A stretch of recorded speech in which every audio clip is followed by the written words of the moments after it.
জিন ও মানুষের মধ্যে যোগাযোগ এবং সম্পর্ক। জিনের সাথে মানুষের বিবাহ হয় কিনা সেটি সম্পর্কে জানব।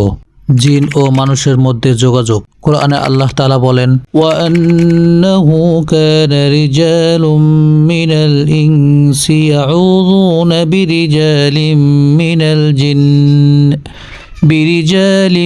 মিনাল জিন্নি ফাযাদুহুম রাহাকা।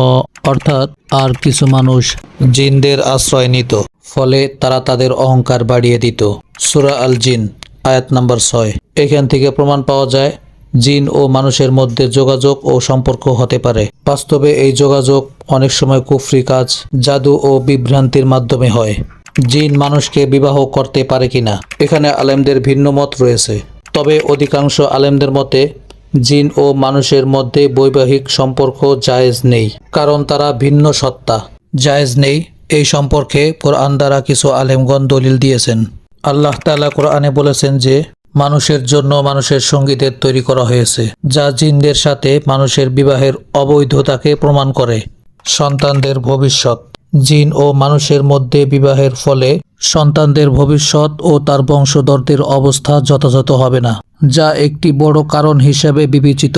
আবার কিছু কিছু আলেমগণ জিনের সাথে বিবাহের বৈধতার ইঙ্গিত দিয়েছেন।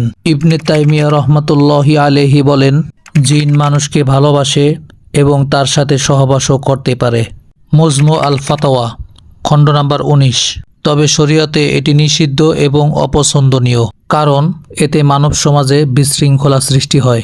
মূল কথা হচ্ছে জিন মানুষের সাথে যোগাযোগ করতে পারে, এমনকি বিয়ে সম্পর্কের দাবিরও দলিল আছে, কিন্তু ইসলামিক দৃষ্টিতে এটা হারাম এবং ক্ষতির সম্ভাবনাও রয়েছে।